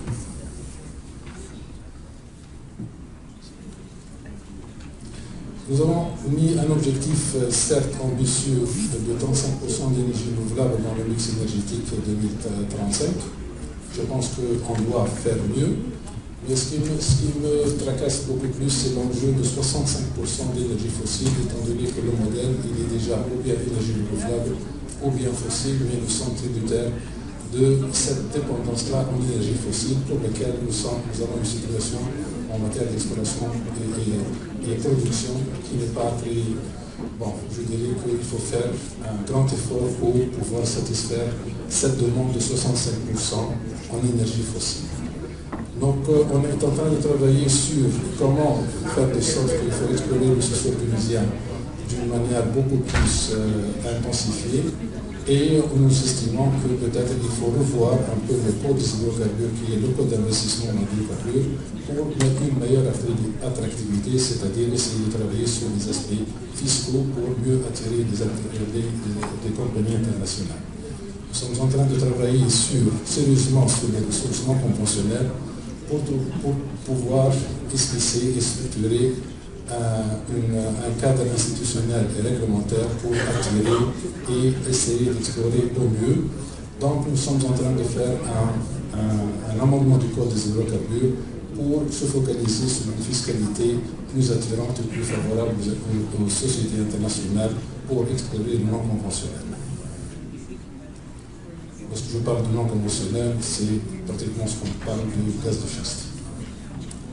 Donc les ressources non conventionnelles, le schiste, les ressources en hydrocarbures, oui, les gaz présentent un substitut au déclin actuel en absence de découverte. Malheureusement, on n'a pas une grande découverte de gaz soutenue pour qu'elle puisse un peu pallier au déficit actuel. Et aussi, on sait très bien que les études qui ont été faites depuis 2011, elles montrent un certain potentiel non négligeant pour la Tunisie et pour ce qui nous donne un peu l'appétit pour explorer ce domaine qui n'est pas connu pour l'instant, donc en matière de huile et gaz, et pour cela, on estime que c'est une source qu'il faut explorer. En cours d'exploitation pour les pays, vous savez très bien que ça a été dit tout à l'heure que les États-Unis ont bénéficié un peu de cette conjoncture internationale pour commercialiser le gaz en provenance principalement non conventionnelle, la Chine aussi. Ce sont des ressources qui ont été prouvées en Algérie, pas en cours d'exploitation, mais qui ont été prouvées. Et tout ça nous incite à vraiment entamer ce projet-là qu'on appelle l'étude environnementale stratégique pour qu'on puisse voir un peu quels sont les aspects techniques, économiques et l'acceptabilité sociale, étant donné qu'on sait un peu tout ce qui a été dit depuis 2011 sur les gaz non conventionnels. D'où on estime la nécessité un peu de revoir le cadre réglementaire qui est le code des hydrocarbures en vue d'introduire ce chapitre-là fort intéressant pour nous. Donc, la transition énergétique, comme ça a été dit par Madame la Ministre tout à l'heure, pratiquement les axes principaux qui orientent un peu la transition énergétique, c'est les énergies renouvelables, donc un objectif de 35% dans le mix énergétique. L'efficacité énergétique, c'est un créneau très important. Madame Houder, elle a parlé qu'il faut le faire aujourd'hui plutôt que demain, effectivement, donc je vais en parler davantage. Et pratiquement, un autre créneau très important, c'est l'électrification des usages. On estime qu'actuellement, on peut aller de 24% jusqu'à 30% à l'horizon 2030, que je vais en parler en détail tout à l'heure. Bon, on peut passer parce que c'est le secteur, les stratégies du secteur énergétique qui s'orientent pratiquement et s'articulent autour de la décarbonation, la transition juste, développement économique et sécurité d'approvisionnement. Pratiquement, ce sont des axes un peu connus sur la stratégie du secteur de l'énergie. Donc ça, c'est l'étude, effectivement, on vient d'achever une étude sur l'horizon 2030. Et vous voyez très bien sur le graphe à votre gauche qu'effectivement, si on ne fait rien, on sera à peu près à 17 millions de TEP. Mais si on fait un effort très important et ambitieux sur les énergies renouvelables et l'efficacité énergétique, donc on peut effectivement réduire notre demande d'énergie à l'horizon 2035 de 37%. Et ça, c'est un effort très ambitieux. On doit le faire. Et comme ça a été déjà dit tout à l'heure, l'efficacité énergétique, elle prend la part du lion. On peut faire cet effort-là avec 75% simplement d'efficacité énergétique. Donc, comme vous l'avez dit, Mme Houder, il faut le démarrer aujourd'hui. Et il y a un grand réservoir de réduction de la demande, ne serait-ce que par l'efficacité énergétique. Et comme j'ai dit tout à l'heure, le 35% d'énergie renouvelable, il va contribuer à concurrence de 25% de la réduction de la demande. Et à votre droite, il montre qu'effectivement, avec tout ça, on essaye un peu de réduire notre dépendance énergétique, mais pas pour grand-chose, c'est-à-dire on demeure un peu dépendant des sources, c'est-à-dire externes à la Tunisie. Donc vous voyez très bien qu'effectivement il y a beaucoup de choses à faire. On va réduire un peu, on va intensifier ou bien électrifier les usages. Donc ça va augmenter la part de l'électricité et pratiquement les 4 créneaux pour pouvoir réduire ça, c'est-à-dire dans l'agriculture, dans les bâtiments, dans l'industrie. Ce sont les fiefs de réduction et d'intensifier l'efficacité énergétique et par conséquent de bénéficier de cet avantage pour diminuer la demande en énergie primaire. Ça, c'est peut-être pas visible pour vous, mais c'est un tableau qui pratiquement donne la conclusion un peu de l'étude qu'on vient de faire on est en train d'augmenter la part de l'électricité dans l'énergie finale, ça peut atteindre 35%. On va réduire un peu l'empreinte carbone et on va malheureusement réduire notre dépendance énergétique, mais elle va s'enfoncer, c'est-à-dire on va réduire en 2035, au lieu qu'elle soit 94%, on va la réduire pour atteindre 75% de dépendance énergétique. Le contexte régional et international, comme ça a été déjà dit, mais je vais un peu parler s'il y a quelque chose qui n'a pas, je vais couvrir un peu s'il y a quelque chose qui n'a pas été déjà couvert. Allez-y. Donc c'est, comme ça a été déjà dit, le conflit entre la guerre entre la Russie et l'Ukraine, les grandes découvertes dans la Méditerranée, les grandes découvertes en Afrique, surtout le COP26 et le COP27 qui ont pratiquement mis un certain cadre dans lequel on va opérer.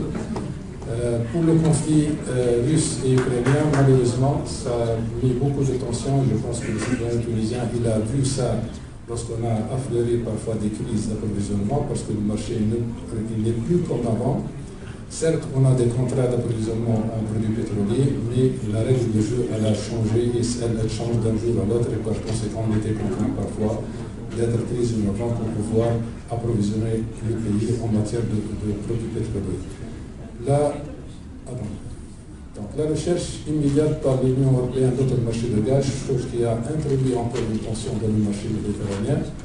La percée du LNG en provenance du USA, et comme ça a été déjà dit, ce GNL, ou bien le gaz naturel liquéfié, il est en provenance pratiquement du gaz de schiste. L'acceptation, ça c'est très important, l'acceptation des solutions présumées interdites avant le conflit. Tout le monde y parlait un peu du moratoire britannique concernant le gaz de schiste, mais maintenant ce moratoire il n'est plus là, donc il a été autorisé il y a quelques mois pour effectivement autoriser les recherches sur le sol britannique un peu de gaz de schiste. Vous savez très bien que le nucléaire, il a pris une allure, maintenant il a pratiquement une autre définition pour qu'il soit un peu flexible. Bon, le charbon aussi, des pays qui ont abandonné le charbon, ils se sont reconvertis encore une fois au charbon. Vous savez, vous voyez que la donne, ou bien la crise, elle a vraiment poussé les gens à faire quelque chose qui était abandonné, ou bien cru abandonné avant. Les grandes découvertes en Méditerranée, je pense que Mme Houda en a parlé, il y a Chypre, il y a l'Égypte, il y a le Liban, qui représentent encore des découvertes assez importantes pour l'approvisionnement. Et comment, effectivement, de nos voeux, peut-être on va se concentrer sur ce point-là. Comment est-ce que la carte géopolitique ou bien la carte gazière elle va changer compte tenu de ces événements très importants d'ailleurs en Méditerranée. L'augmentation de la capacité de la production de l'Algérie, bon, on le voit maintenant les pourparlers pour augmenter cette capacité, que ce soit à partir de la Tunisie ou bien à travers des pipelines directs vers l'Europe. Comment la Tunisie va se positionner par rapport à tout ça? Est-ce que l'augmentation va toucher la Libye? On ne sait rien, mais il faut être vigilant pour voir un peu comment ça se passe. Donc, en Afrique, les grandes découvertes, en Mauritanie, pratiquement offshore, en Nigeria, qui a donné naissance à un grand projet, c'est-à-dire qui va atteindre l'Europe, c'est-à-dire comment on va voir nous-mêmes en Tunisie ce projet-là et comment essayer d'en faire partie. Le COP27 et le COP26 qui a été en Aberdeen, ça malheureusement il a mis des restrictions très importantes en matière d'exploration et de production pétrolière. Je cite pratiquement le financement qui a été réduit ou bien limité. Deuxièmement, il y a une élimination progressive de la technologie basée sur le fossile. On parle de phasing out de quelques équipements ou bien quelques procédés. Ça c'est très important parce que ça va à l'encontre de ce qu'on souhaite faire, c'est-à-dire favoriser la recherche. Et tout ça en matière d'hydrocarbures, donc c'est un dilemme auquel on doit être très vigilant et observer ce qui se passe autour de nous pour mettre la bonne politique, la bonne stratégie, tout en sachant qu'on a une certaine vérité locale. dont j'ai parlé tout à l'heure. Notre modèle énergétique, malheureusement, il repose essentiellement sur le fossile fuel. Donc, quelle est la transition auquel on passera vers autre chose? La restriction des assurances et les assurances pour le développement et l'exploitation des projets INP. Donc, ça, c'est l'étranglement pratiquement des activités exploration-production. La disparité, ça on l'a vu en Aberdeen, on a vu aussi ça en Égypte, c'est la disparité entre les pays sur l'applicabilité de ces recommandations à l'horizon 2050. Donc il faut comprendre un peu qu'est-ce qui se passe autour de nous et surtout quelle est la meilleure solution en ce qui concerne nous, parce que comme je l'ai dit tout à l'heure, nous avons une réalité, c'est non, ça va insister tout à l'heure, que la transition énergétique, elle est case-by-case, c'est-à-dire chaque pays a ses propres réalités. Certes, il y a un entourage qui nous entoure, certes, il y a beaucoup de choses, telles que l'hydrogène, il est innovant. Vous avez bien dit qu'on ne peut pas avancer si on n'a pas un cadre juridique institutionnel. Oui, donc on doit observer, tout en sachant qu'on a une vérité et on a une obligation d'assurance ou bien d'assurer l'approvisionnement du pays.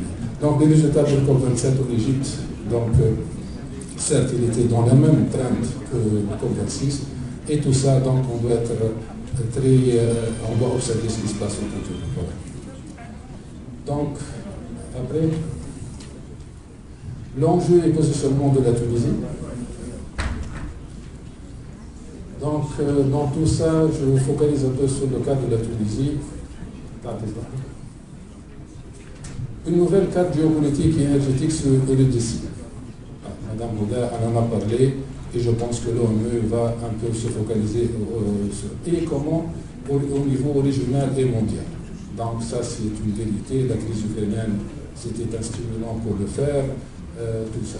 Une transition climatique s'ajoute à une transition énergétique en cours. D'ailleurs, en Tunisie, il y a quelques mois, on parlait de la transition, enfin, une année ou deux, on parlait de la transition énergétique. Maintenant, on parle de la transition climatique. Et par conséquent, on doit mettre le cadre institutionnel et réglementaire adéquat pour qu'on combine les deux, ou bien on trouve le meilleur cadre. Une dépendance continue pour les énergies à base de fossiles. Et ça, c'est très important. Ça a été dit de d'autres manières par les différents intervenants. Mais là, le cas de la Tunisie, on a cette dépendance. Pour qu'on le veuille ou pas, qu'on aille vers une transition agressive ou bien tout ce que vous voulez, on est dépendant. Et je pense personnellement que cette dépendance, elle va au-delà de 2050. Malheureusement, vous avez bien mentionné, Madame Auder, que bien que la part elle soit faible, mais on est toujours dépendant à l'échelle mondiale, que dire à l'échelle de chaque pays. Le modèle tunisien, il nous impose que cette dépendance, elle est là. Donc on doit penser localement qu'est-ce qu'on doit faire dans un contexte mondial et régional et tout ça. Recherche continue pour l'approvisionnement en produits énergétiques, ça c'est le struggle de tout le monde. La précarité énergétique et subvention, ça entre encore, vous savez très bien tous qu'on est en train de faire des réformes sur les subventions énergétiques, donc ça, c'est un élément à prendre en considération pour que non seulement l'énergie soit disponible, mais à des prix abordables et pour les citoyens et avec la subvention qui pèse très lourd sur le budget de l'État. L'objectif et engagement énergétique, donc dans tout ça, nous avons des engagements. La CDN de la Tunisie avec la réduction de l'émission de carbone jusqu'à moins de 43% à l'horizon 35, ça c'est un objectif très important, auquel cas ça peut limiter un peu nos choix sur ce qu'on souhaite faire en matière d'énergie, des énergies renouvelables, oui, et l'électrification des usages. Ça c'est très important parce que tout entre dans le cadre de la stratégie 2035. Donc, quelle place pour la Tunisie ? Donc, on est en pleine recherche d'un emplacement. Je pense que ce forum, ce séminaire, il ne fait que donner un peu l'élan pour trouver cette place-là. La recherche d'un emplacement stratégique dans ce grand échiquier présente un grand atout, avantage comme un pays de transit. Je pense que pendant la plateforme de gaz, Madame Auder, on a parlé de la Tunisie comme un pays de transit parce que nous sommes importateurs, exportateurs, on n'est pas exportateurs, on produit localement, mais on est importateurs et nous sommes un pays de transit, donc on se présente d'une certaine manière comme un pays de transit. Ça a été déjà dit, une bonne position de proximité avec l'Europe pour le transit et export et import de gaz. Échange des énergies renouvelables, Madame la ministre vient de parler un peu de projet ENMET, dont on a parlé depuis longtemps, et j'espère qu'il se concrétise, ne serait-ce que pour fermer la boucle. Nous avons la boucle de l'Espagne avec le Maroc. J'espère que le câble de la Tunisie vers l'Italie va un peu terminer cette boucle-là pour qu'on puisse exporter l'énergie dans les deux sens et l'énergie renouvelable. Export de l'hydrogène, oui, et la connexion électrique. Meilleure utilisation des infrastructures existantes. Vous savez bien que nous avons une capacité de pipeline reliant la Tunisie à l'Europe qui est de 33 milliards de mètres cubes par an. Ça, c'est quelque chose qu'on peut, ou bien une meilleure utilisation, ou bien on peut le dupliquer pour aller vers plus d'échanges. Valorisation des compétences et savoir-faire tunisiens. Je pense que si j'ai à parler un peu de recherche et développement, les compétences tunisiennes en matière d'expertise, en matière de know-how, je pense que peut-être une grande valeur ajoutée dans tout ce qu'on souhaite faire. Voilà, j'essaie d'être bref pour parler un peu du contexte tunisien, dans le contexte général qui a été proposé par mes prédécesseurs dans les intervenants. Voilà, et je vous remercie.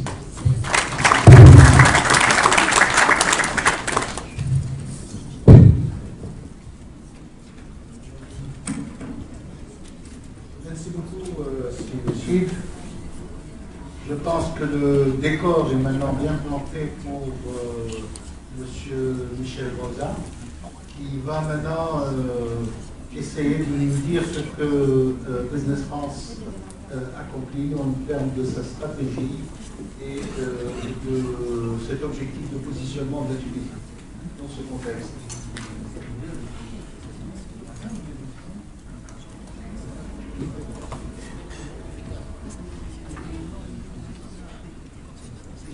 Bonjour à tous. Je voudrais d'abord remercier en premier lieu les équipes à Nice, parce que si nous sommes là aujourd'hui, et pour nous c'est le début d'une séquence qu'on va mener entre la France et la Tunisie pour rapprocher les entrepreneurs, pour faire en sorte qu'au-delà des réflexions, des nécessités qui sont apportées par l'ensemble des panélistes, on voit qu'il y a des enjeux énormes. Derrière, ça se fera avec des hommes et des femmes qui sont dans des entreprises et donc au service de ces entrepreneurs, on va bâtir une séquence. Et merci Nice d'avoir l'initiative de cette première pierre à Tunis. Vous avez compris que la deuxième sera en mars à Paris et ensuite on va en avoir d'autres. Et notre ambition, c'est justement d'aider les entrepreneurs et d'être dans l'action. Et la réflexion, vous l'avez dit, c'est complexe. Hein. On voit l'ensemble des domaines, alors que ça sent dans la production avec les ENR, l'hydrogène, l'efficacité énergétique, la sobriété énergétique. Je pense que le numéro 1, il est là aujourd'hui. Derrière, il faut arriver à créer des dynamiques et on va s'y inscrire avec Business France. Alors Business France, c'est quoi? C'est l'agence pour l'internationalisation de l'économie française.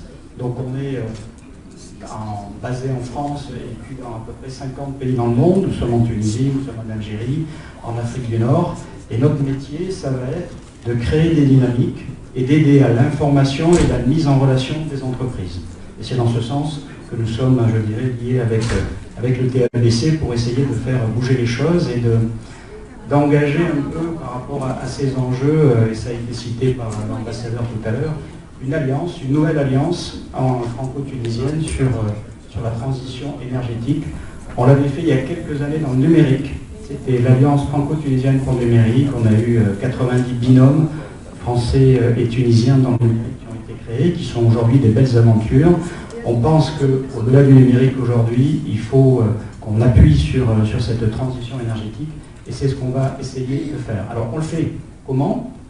Alors je vais essayer de ne pas me tromper dans le bouton puisque tous mes collègues se sont plantés. Ben voilà, comme ça c'est tranquille. Est-ce que vous pouvez aller à la suivante s'il vous plaît? Voilà, on le fait en fait avec un réseau d'hommes et de femmes en France et puis dans toute l'Afrique où nous avons à peu près 80 collaborateurs et on va être vraiment orienté en appui des services économiques, des ambassades, de l'AFD, donc de toute la dynamique française de bilatéral au service des entrepreneurs. Alors ce qu'on fait, c'est qu'on promeut bien évidemment l'expertise française et on l'a entendu, elle est forte, l'expertise française et surtout l'ambition française d'être le champion de la transition énergétique dans le monde, elle est affirmée aujourd'hui avec un plan de relance, avec des acteurs. Donc on va promouvoir cette expertise et puis promouvoir surtout les entreprises qui sont derrière Et on sait que dans la promotion, il faut avoir des entreprises, de la dynamique et des financements aussi. Donc on va rassembler autour de nos actions tous les financeurs possibles. Vous avez là les pays France, mais il y a également donc, tout le groupe ALD. Et je pense que dans le panel d'après, qui est très intéressant, nous aurons des personnes de l'ALD qui vous expliqueront comment on peut utiliser des financements. S'il vous plaît. Alors, un petit rappel sur ce qu'on fera sur l'Afrique. On prend chaque année de 4 à 5 pays sur lesquels on met l'accent sur la transition énergétique. Donc cette année, nous aurons notamment des opérations, donc une séquence en Tunisie qui englobe l'Afrique du Nord. Nous serons également donc, au Kenya, en Éthiopie, et puis en Afrique du Sud, avec des missions qui à chaque fois sont ciblées, qui partent des besoins locaux, en partenariat avec les acteurs donc, africains, et autour desquels on réunit ensuite des expertises et des entreprises pour faire la mise en relation et aller sur des projets concrets. Sur, s'il vous plaît, la suivante, en Afrique du Nord, nous avons un contexte qui est un petit peu particulier. La suivante, s'il vous plaît. Et je crois que ça a été dit tout à l'heure, bon, l'Afrique du Nord, c'est entre les deux continents. Hein. C'est la plaque, c'est l'Euro-Méditerranée, c'est une chance. C'est vraiment formidable, et vous en avez parlé avec beaucoup d'ambition, madame, et de cœur, je pense. Et donc là, on a toutes les thématiques liées à la production, au transport, et une thématique très très forte qui nous a marqué quand on a réalisé le forum l'année dernière en Tunisie sur la transition énergétique et écologique, c'est l'importance de l'industrie qui intervient aujourd'hui en offshoring vers l'Europe. Et aujourd'hui, il y a une demande d'ailleurs très forte de l'Europe qui s'adresse principalement au Maroc et à la Tunisie. Et donc les industriels en Tunisie, au Maroc, en Égypte, sont obligés de décarboner très vite s'ils veulent conserver un accès à ces clients européens et répondre tout simplement maintenant à l'ensemble des contraintes qui sont mises par les grands donneurs d'ordre qui demandent aujourd'hui d'avoir du verre un petit peu partout. Donc, au-delà d'être une nécessité économique, de souveraineté, il y a une nécessité précise du secteur privé aujourd'hui de décarboner, d'aller très vite. Et je pense que ça, c'est quelque chose de spécifique à l'Afrique du Nord, qu'on trouve un petit peu moins dans l'Afrique subsaharienne, un petit peu peut-être en Afrique du Sud. Donc c'est quelque chose qui est intéressant à développer. Et vous l'avez dit aussi, on est, nous, ce qu'on appelle, c'est le co-développement. C'est-à-dire, on ne va pas être dans un endroit avec des sous-traitants ou autres. Aujourd'hui, on a une réflexion où un entrepreneur prend pied de chaque côté de la Méditerranée, en France, on l'espère. D'ailleurs, on aide les entrepreneurs également tunisiens, marocains à s'implanter en France. Si vous avez des projets, on est là. Et puis également donc, sur la rive sud. Et avec ces deux pieds, bâtir une stratégie et conquérir en fait le monde, conquérir en tout cas les deux espaces. Alors, sur la Tunisie, la suivante s'il vous plaît. Nous avons encore, voilà, la séquence que nous allons vous proposer, et la Tunisie est un peu coupée, c'est vraiment ce concept d'alliance. Alors, le concept d'alliance, c'est une dynamique, et ça sera mené en particulier par des équipes à Tunis et des équipes en France avec une séquence. La première séquence, elle est ici. Merci au TAVC, merci à tous les partenaires, à l'Institut Choiseul et puis à l'ensemble des partenaires privés et publics qui sont là et à nos experts pour lancer la réflexion. La deuxième séquence, elle va être, voilà, tout est décalé effectivement en mars, ça sera à Paris, où on lancera cette alliance avec les entrepreneurs français et tunisiens. Et nous allons inviter d'ailleurs des entrepreneurs tunisiens à venir et à participer à cette dynamique qui se fera à une date qui est encore à caler avec Madame la Ministre, mais qui serait probablement autour de mi-mars. Donc on vous y conviera et on fera là de l'information et de la mise en relation sur des projets. Prochaine séquence ensuite, c'est le FITA, bien sûr. Et donc là, ça va être un grand moment dans lequel la thématique de transition énergétique et écologique sera traitée. Et nous allons monter une délégation d'entreprises fortes pour participer au FITA avec des actions particulières qui seront complémentaires au FITA pour mettre en avant et connecter donc les entrepreneurs dans ce domaine. Nous aurons ensuite en juin spécifiquement sur la décarbonation de l'industrie, le deuxième forum de co-développement, où là on travaille avec les clusters automobiles, les clusters de la plasturgie. L'année dernière, on avait travaillé sur le 4.0. Cette année, bien évidemment, décarbonation à 100%, avec la rencontre d'expertise et d'entreprise. Et nous aurons ensuite, effectivement, au deuxième semestre, on nous donne tous rendez-vous sur Polytech. Il y a 2 ans, c'était pas mal. bien. Alors on était pas encore sur des thématiques de transition énergétique, c'était peu écologique, bien évidemment.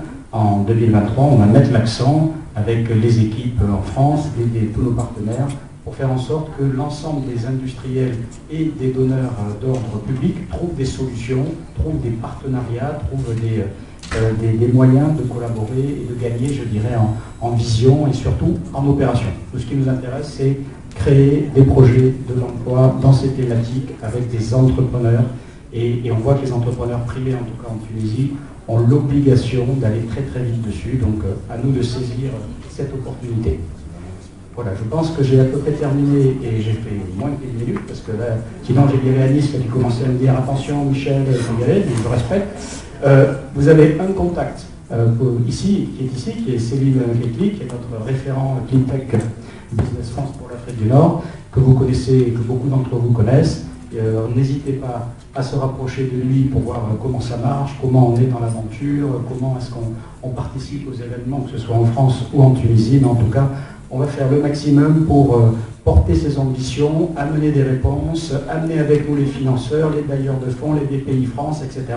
Comptez sur nous pour amener vraiment de l'opérationnel avec des partenaires. Voilà, je vous remercie et puis je souhaite maintenant une bonne introduction à la séquence numéro 2 qui va parler des financements. Je pense que ça intéresse tout le monde. Merci.